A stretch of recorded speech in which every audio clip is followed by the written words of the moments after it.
Well, thank you very much. I'm working very hard for you, I will tell you.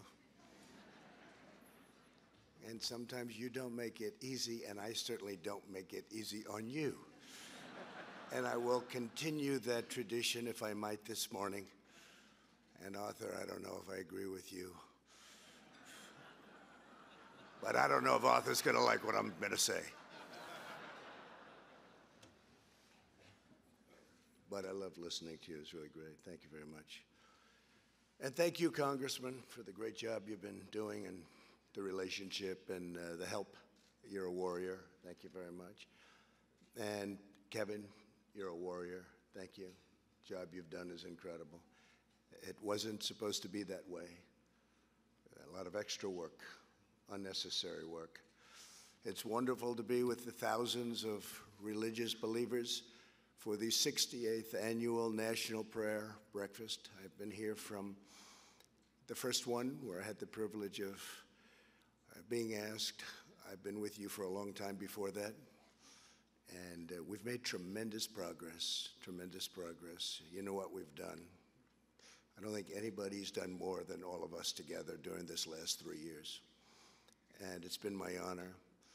But this morning we come together as one nation, blessed to live in freedom and grateful to worship in peace. As everybody knows, my family, our great country, and your president have been put through a terrible ordeal by some very dishonest and corrupt people. They have done everything possible to destroy us, and by so doing, very badly hurt our nation. They know what they are doing is wrong, but they put themselves far ahead of our great country. Weeks ago and again yesterday, courageous Republican politicians and leaders had the wisdom, fortitude, and strength to do what everyone knows was right. I don't like people who use their faith as justification for doing what they know is wrong.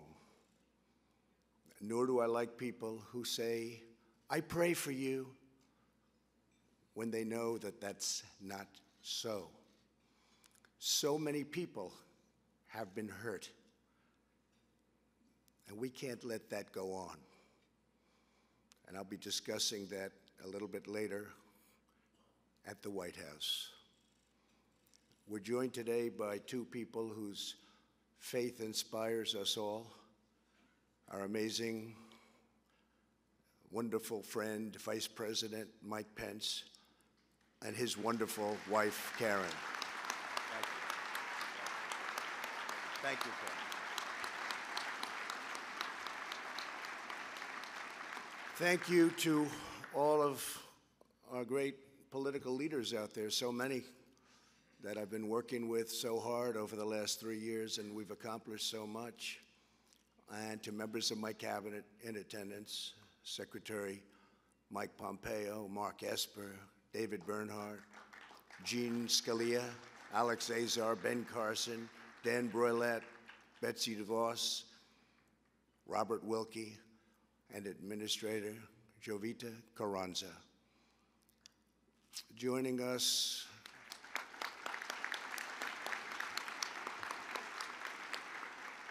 for this cherished tradition are a lot of friends in the audience.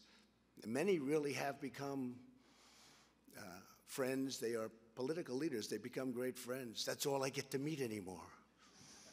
That and the enemies and the allies, and we have them all. We have allies, we have enemies. Sometimes the allies are enemies, but we just don't know it. But we're changing all that. But thank you all, and thank you all for being here. I also want to welcome foreign dignitaries from more than 140 countries. That's something. Something.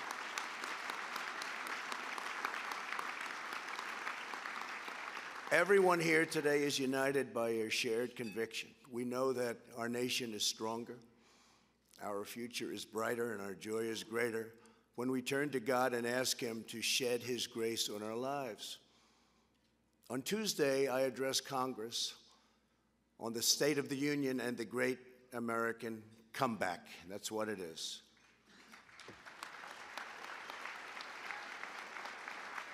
Our country has never done better than it is doing right now. Our economy is the strongest it has ever been.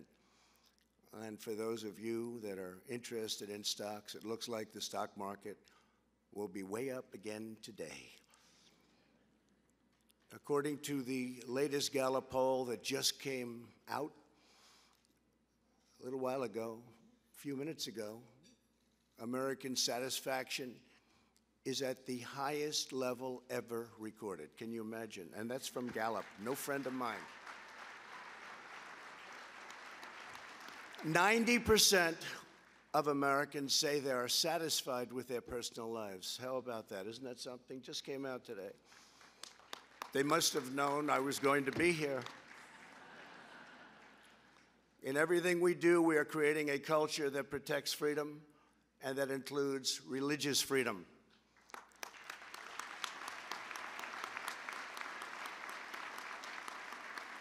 As I said on Tuesday in the House chamber, in America, we don't punish prayer. We don't tear down crosses. We don't ban symbols of faith. We don't muzzle preachers. We don't muzzle pastors. In America, we celebrate faith. We cherish religion. We lift our voices in prayer. And we raise our sights to the glory of God.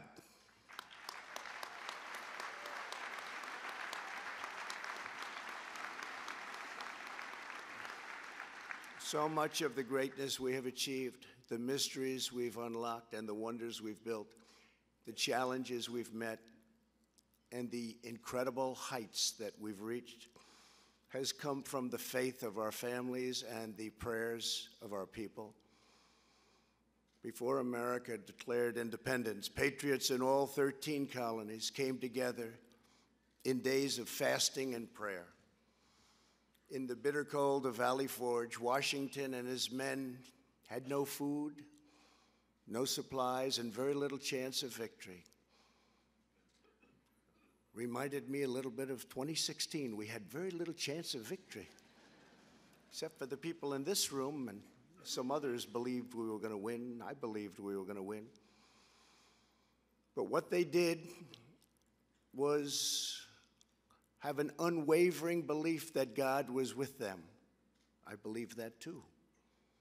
God is with the people in this room. Before a single skyscraper rose up in New York City, thousands of poor American families donated all they could to build the magnificent St. Patrick's Cathedral.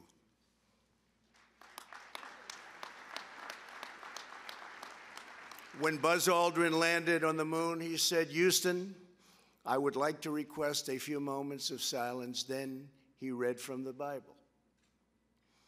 At every stage, our nation's long march for civil rights was inspired, sustained, and uplifted by faith, prayer, and devotion of religious believers. To protect faith communities, I have taken historic action to defend religious liberty, including the constitutional right to pray in public schools.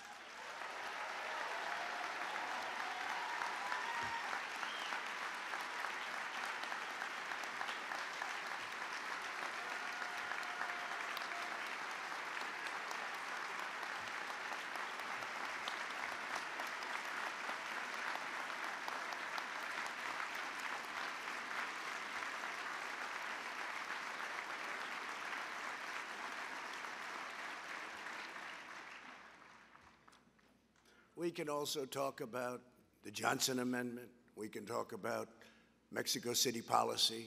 We've done a lot. But I also recently took executive action to stop taxpayer dollars from going to colleges and universities that spread the poison of anti-Semitism and bad things about Christianity.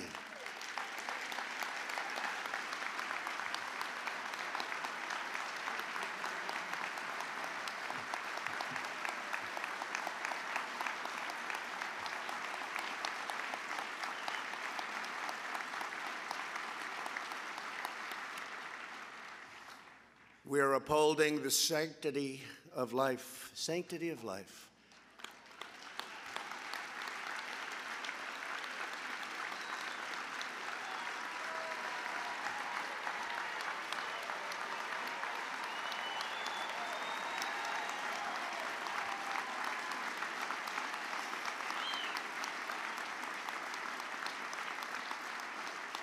And we are doing that like nobody has ever done it before from this position. You better get out and vote on November 3rd. Because you have a lot of people out there that aren't liking what we're doing. And we're pursuing medical breakthroughs to save premature babies because every child is a sacred gift from God.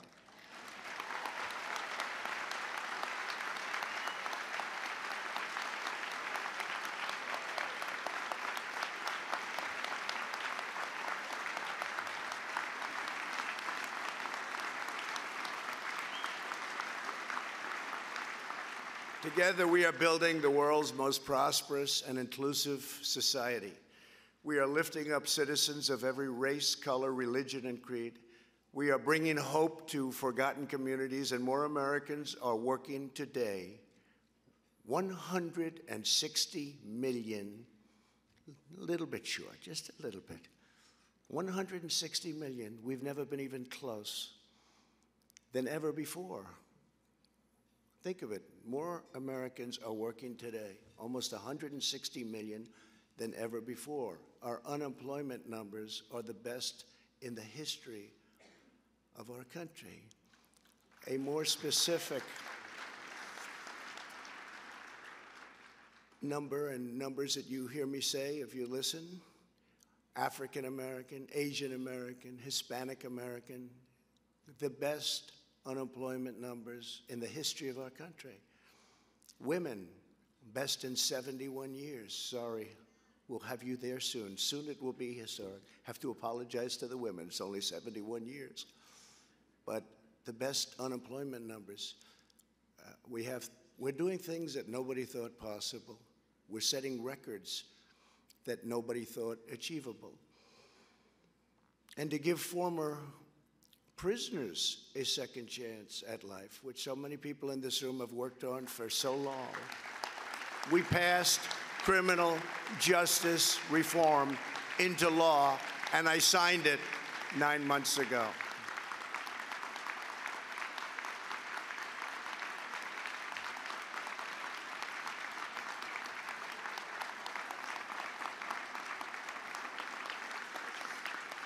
And it's proving more and more that America is indeed a nation that believes in redemption. What's happened with prisoners is a miracle. Prisoners would come out, nobody would give them a job. And oftentimes, most of the time, almost all of the time, they'd go back into prison. They'd get caught doing something bad. They had no money, they had no hope, they had no job. Now they're coming out into a booming economy. And employers are hiring them, and to a certain extent, maybe because they're having a hard time getting people. First time in our country's history, actually, we're running out of people. We have plants moving in by the thousands. We have car companies coming from Japan and from Germany, from lots of other places, and we need people. And employers are hiring prisoners, and they would have never done it except for what we've done with criminal justice reform, but even before that, because the economy has become so powerful. And these prisoners have done an incredible job. The employers are saying, why didn't I do this 20 years ago? So it's an incredible thing what's happening to people that are given a second chance, and sometimes a third chance, in all fairness. And it's something that everybody in this room should be very proud about, because you've always felt that way long before it was fashionable, so I want to thank you for that.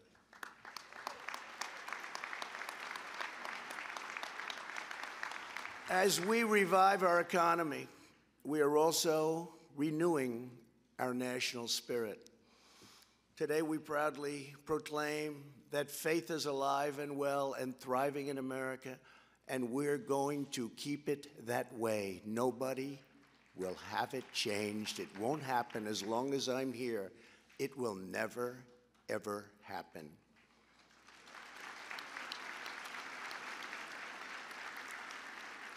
Something which wasn't done nearly enough, I could almost say wasn't done at all. We are standing up for persecuted Christians and religious minorities all around the world.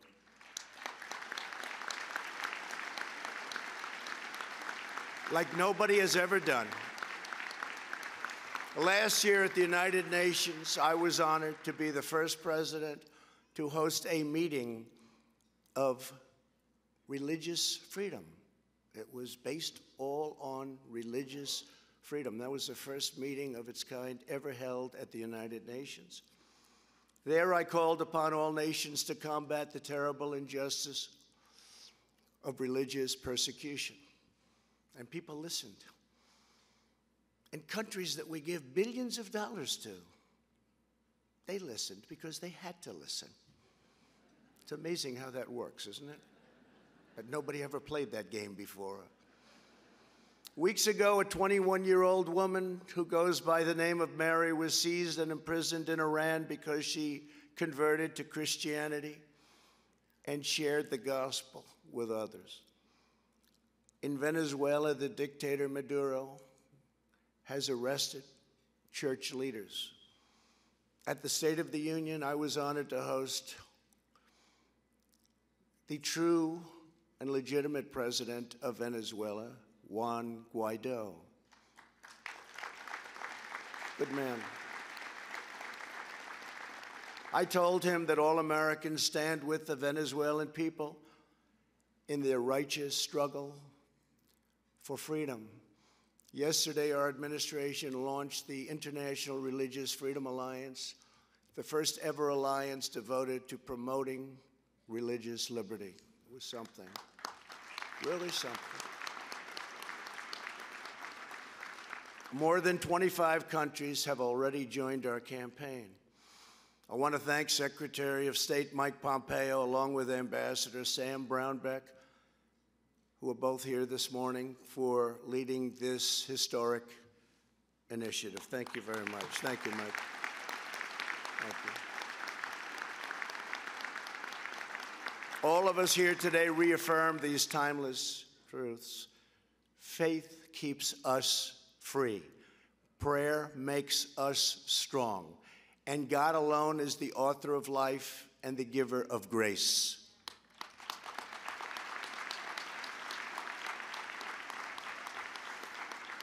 With us this morning is a pastor who embodies the miracle of faith and the power of prayer, Reverend Gerald Toussaint from Louisiana. Reverend Toussaint is an Army veteran, a truck driver, and a pastor. He leads the same church that his father led, Mount Pleasant Baptist Church, which has been a pillar of the community for more than 140 years. Last year, Mount Pleasant was one of 3 African-American churches in Louisiana that was destroyed in fire set by a wicked, hate-filled arsonist. Yet in the wake of such shocking evil, America witnessed the unshakable unity, devotion, and spirit of Reverend Toussaint and his entire highly spirited, beautiful congregation. Families quickly came together in prayer. Soon, people from all across Louisiana came to help any way they could. Americans in all 50 states and 20 different countries heard about it, and they donated more than $2 million to help rebuild Mount Pleasant and the other 2 churches that were there.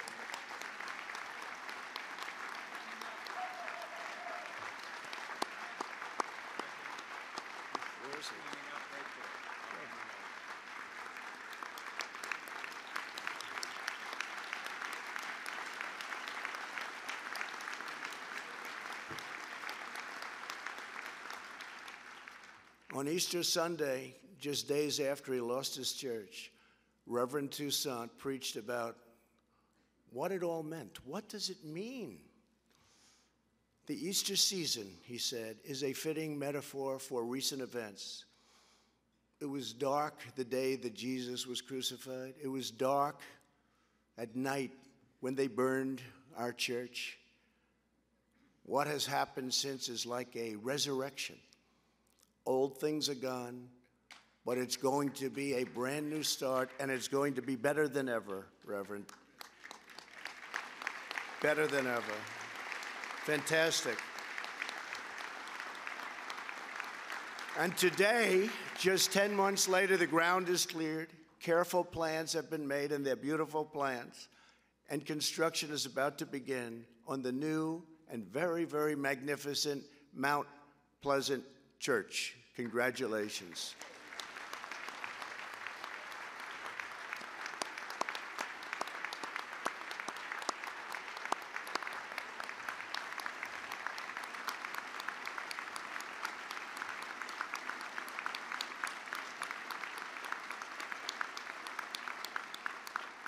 You know, the Reverend says that we're rebuilding because that's what Jesus does. He rebuilds.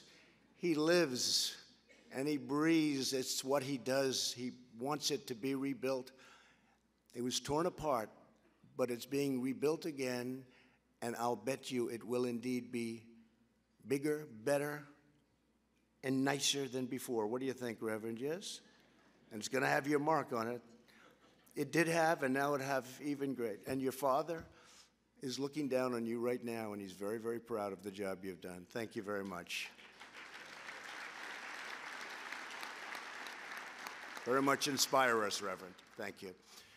Well, I want to just thank everybody. This has been very special. Tell your congregation that, and all of your people, that we have 350 million people in our country. They're proud Americans, and they respect what we're doing. Even those that you don't think so much like us, respect us, want to be with us, they're respecting our fight. And we are in a fight. Religion in this country and religion all over the world, certain religions in particular, are under siege. We won't let that happen. We are going to protect our religions. We are going to protect Christianity.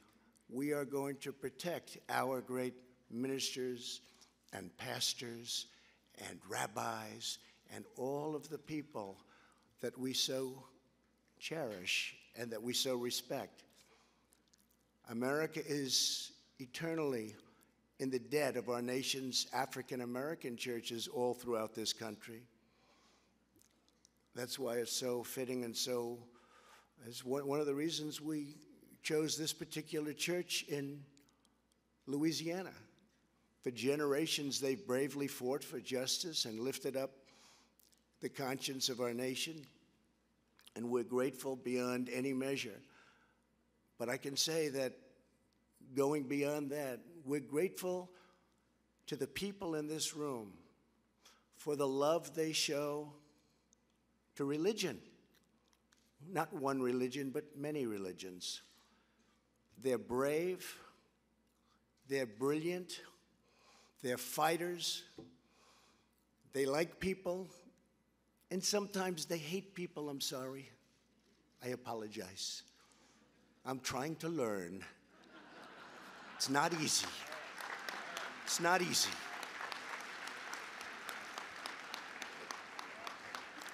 When they impeach you for nothing, then you're supposed to like them. It's not easy, folks. I do my best. But I'll tell you what we are doing. We're restoring hope and spreading faith. We're helping citizens of every background take part in the great rebuilding of our nation.